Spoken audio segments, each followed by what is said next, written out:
ओम नमः शिवाय। श्रावण मास महत्तम अध्याय 1।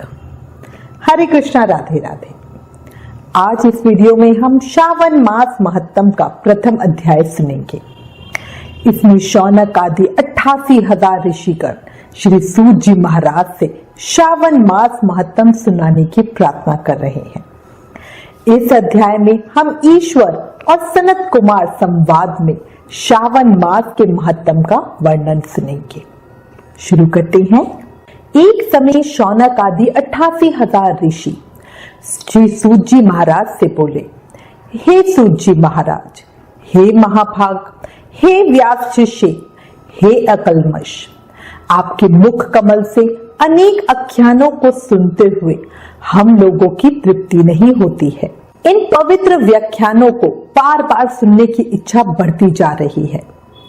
हम लोगों ने आपके श्रीमुख से तुला राशि में स्थित सूर्य में कार्तिक मास का महत्तम, मकर राशि में माघ मास का महत्तम और मेष राशि में स्थित सूर्य में वैशाख मास का महत्तम सुना। इसके साथ उन मासों के जो भी धर्म बताए गए हैं उन्हें भी आपने भली भांति कह दिया।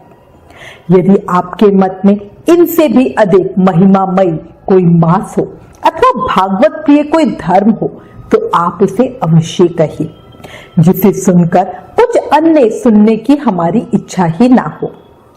शास्त्रों में वर्णन है कि वक्ता को श्रद्धालु श्रोता के समक्ष कुछ भी छिपाना नहीं चाहिए। शौनक आदि ऋषियों की बात सुनकर श्री सूत जी ने बड़े प्रेम पूर्ण शब्दों में कहा, हे मुनियों, हे ऋषियों, आपके कथन से मैं अति प्रसन्न हूँ। मुझे भागवत प्रिय धर्म आपको सुनाने में अति आनंद प्राप्त होता है। आप सभी मुनिगण ध्यान पूर्वक सुने। आप लोगों के समक्ष बताने में मेरे लिए कुछ भी गोपनीय नहीं है। आप लोगों की भगवान में भक्ति है। आप लोगों ने कलयुग वासियों के हित की बात पूछी है। आप सभी सर्वगुण संपन्न हैं, अर्थात अच्छे श्रोता के जो 12 गुण बताए गए हैं वो सभी आप में हैं। अभिमान रहित ईश्वर भक्ति वाली समझ से दुष्ट विचारों को छोड़कर प्रभु में भक्ति के साथ भागवत वार्ता सुनने की इच्छा रखते हुए, विनम्र होकर ब्राह्मण की सेवा में विश्वास रखते हुए, धैर्य सहित और स्वभाव में नम्रता रखते हुए, मन वचन कर्म से पवित्र होकर, पूर्णतया आरोप प्रत्यारोप रहित होकर तथा तपस्वी वृत्ति में रहना आदि ये 12 गुण गीता में बतलाए गए हैं। आप सब में ये 12 गुण विद्यमान है। अब मन व आत्मा में प्रसन्नता अनुभव करता हुआ मैं आप सबको तत्व ज्ञान की बातों का वर्णन करता हूँ। एक समय धर्म को जानने की इच्छा से बुद्धिमान प्रतिभाशाली सनत कुमार ने परम भक्ति से युक्त होकर विनम्रता पूर्वक परमेश्वर भगवान शिव को दोनों हाथों से नमस्कार कर भक्ति पूर्वक बोला, हे देवों के देव महादेव, योगियों के द्वारा आराधनीय चरण कमल वाले, हे देवादेव, हे महाभाग, हमने आपसे अनेक व्रतों तथा बहुत प्रकार के धर्मों को सुना। इस समय हमारे हृदय में एक ऐसे मास का महत्तम सुनने की अभिलाषा है जो 12 मासों में सर्वोत्तम हो, आपको अत्यंत प्रसन्न करने वाला तथा जो सब कर्मों को सिद्धि देने वाला हो। हे देव, जिस मास में कर्मों के करने से ही अनंत फल की प्राप्ति होती हो, हे महादेव, उस मास को बताने की कृपा कीजिए। साथ ही संसार के कल्याण के लिए उस मास के सभी धर्मों का भी वर्णन कीजिए। सनत कुमारों की बात सुनकर भगवान शिव ब्रह्मा पुत्र सनत कुमार से बोले, हे सनत कुमार, आपकी श्रद्धा और अत्यंत सेवा भाव से प्रसन्न हो मैं आपको रहस्यमय बात बतलाता हूँ। संपूर्ण वर्ष के 12 मासों में मुझे श्रावण मास सबसे अधिक प्रिय है। इस मास का महत्तम सुनने योग्य है तथा इसे सुनने मात्र से ही सभी मनोकामनाएं पूर्ण हो जाती है, इसलिए यह मास श्रावण मास कहलाता है। इस मास में श्रावण नक्षत्र युक्त पूर्णिमा होती है। इस कारण से भी इसे श्रावण कहा गया है। इसके महत्तम के श्रवण मास से यह सिद्धि प्रदान करने वाला है, इसलिए भी यह श्रावण संज्ञा वाला है। निर्मलता गुण के कारण यह आकाश के सदृश है, इसलिए नाभा कहा गया है। इस मास के गुण एवं धार्मिक बातों का वर्णन करना तीनों लोकों में किसी भी सांसारिक प्राणी अथवा देवी देवता की शक्ति से भी परे है। इस श्रावण मास के धर्मों की गणना करने में इस पृथ्वी लोक में कौन समर्थ हो सकता है, जिसके फल का संपूर्ण रूप से वर्णन करने के लिए ब्रह्मा जी 4 मुख वाले हुए, जिसके फल की महिमा को देखने के लिए इंद्र 1000 नेत्रों से युक्त हुए और जिसके फल को कहने के लिए शेषनाग 2000 जिह्वाओं से संपन्न हुए। अधिक कहने से क्या प्रयोजन, इसके महत्तम को देखने और कहने में कोई भी सामर्थ्य नहीं है।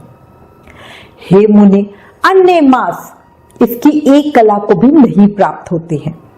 यह सभी व्रतों तथा धर्मों से युक्त है।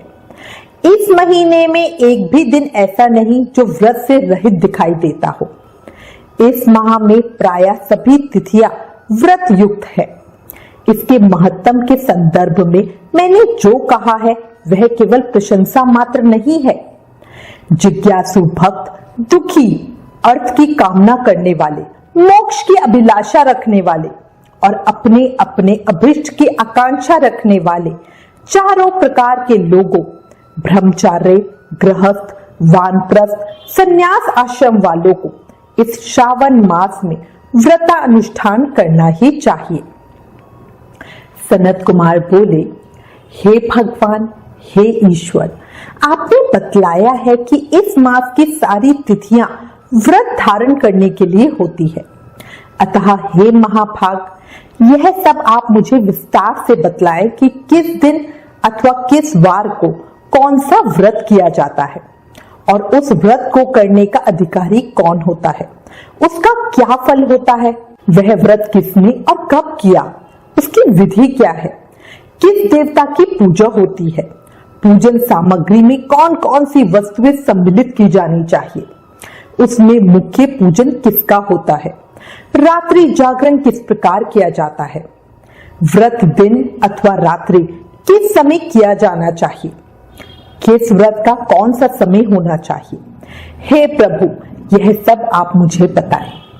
यह मास आपको प्रिय क्यों है, किस कारण यह इतना पवित्र है, इस मास में भगवान का कौन कौन से अवतार हुए, यह सभी मासों से श्रेष्ठ कैसे हुआ और इस मास में कौन कौन से धर्म अनुष्ठान के योग्य हैं। हे प्रभु, यह सब मुझे बताएं। आपके समक्ष मुझ अज्ञानी का प्रश्न करने में कितना ज्ञान हो सकता है, अतः आप संपूर्ण रूप से बताएं। हे कृपालु, मेरे पूछने के अतिरिक्त भी जो शेष रह गया हो उसे भी लोगों के उद्धार के लिए कृपया करके बताएं। रविवार, सोमवार, भौमवार, बुधवार, बृहस्पतिवार, शुक्रवार और शनिवार के दिन जो करना चाहिए, हे विभो, वह सब मुझे बताइए। आप सबके आदि में उत्पन्न हुए हैं, अतः आपको आदिदेव कहा गया है। जैसे एक की विधि बाधा से अन्य की विधि बाधा होती है, वैसे ही अन्य देवताओं के अल्प देवत्व के कारण आपको महादेव माना गया है। तीनों देवताओं के निवास स्थान पीपल वृक्ष में सबसे ऊपर आपकी स्थिति है। कल्याण रूप होने के कारण आप शिव हैं और पाप समूह को हरने के कारण आप हर हैं। आपके आदि देव होने में आपका शुक्ल वर्ण प्रमाण है, क्योंकि प्रकृति में शुक्ल वर्ण ही प्रधान है, अन्य वर्ण विकृत हैं। आप कपूर के समान गौण वर्ण के हैं, अतः आप आदि देव हैं। गणपति के अधिष्ठान रूप 4 दल वाले मूलाधार नामक चक्र से, ब्रह्मा जी के अधिष्ठान रूप 6 दल वाले स्वाधिष्ठान नामक चक्र से और विष्णु जी के अधिष्ठान रूप 10 दल वाले मणिपुर नामक चक्र से भी ऊपर आपके अधिष्ठित होने के कारण आप ब्रह्मा तथा विष्णु के ऊपर स्थित हैं। यह आपकी प्रधानता को व्यक्त करता है। हे देव, एकमात्र आपकी ही पूजा से पंचायतन पूजा हो जाती है, जो कि दूसरे देवता की पूजा से किसी भी तरह संभव नहीं है। आप स्वयं शिव हैं। आपकी बाई जांग पर शक्ति स्वरूपा दुर्गा, दाहिनी जांग पर गणपति, आपके नेत्र में सूर्य तथा हृदय में भगवान श्री हरि विराजमान है। अन्न के ब्रह्म रूप होने तथा रात के विष्णु रूप होने और आपके उसका भोक्ता होने के कारण हे ईशान, आपके शेष तत्वों में किसे संदेह हो सकता है। सबको विरक्ति की शिक्षा देने हेतु आप शमशान में तथा पर्वत पर निवास करते हैं। पुरुष सूक्त में उतामृतत्व सैशानो इस मंत्र के द्वारा प्रतिपादन के योग्य है, ऐसा महर्षियों ने कहा है। संसार का विनाश करने वाला हलाहल विष अपने कंठ में आपने ही ग्रहण किया था और नीलकंठ कहलाए। महाप्रलय की कालाग्नि को अपने मस्तक पर धारण करने में आप ही समर्थ हैं। संसार रूप अंधकूप में पतन के हेतु कामदेव को आपने ही भस्म किया। आप ऐसे महान महत्वशाली है कि आपके यश का वर्णन करना आसान बात नहीं है, बल्कि मैं यदि करोड़ों बार जन्म लेकर भी आपकी स्तुति का वर्णन करना चाहूं तो भी मैं समर्थ नहीं हो सकता। इसलिए हे दयामय, अब आप मेरे ऊपर कृपा करके मेरे प्रश्नों को बताएं। इस प्रकार स्कंद पुराण के अंतर्गत ईश्वर सनत कुमार संवाद में श्रावण मास महत्तम में पहला अध्याय समाप्त। इस पहले अध्याय को सुनने सुनाने से शिव भक्ति बढ़ती है, ज्ञान में वृद्धि होती है। शिव पुराण और भागवत महापुराण में स्पष्ट लिखा है, शिव और विष्णु एक ही हैं। भगवान कृष्ण ने स्वयं अपने श्रीमुख से कहा है, जो मुझे माने शिव को नहीं और जो शिव को पूजे मुझे नहीं, दोनों पापी हैं। इसलिए प्रेम से, मन से, भाव से जयकारा लगाए और कहें, जय शिव शंभू, ओम नमः शिवाय।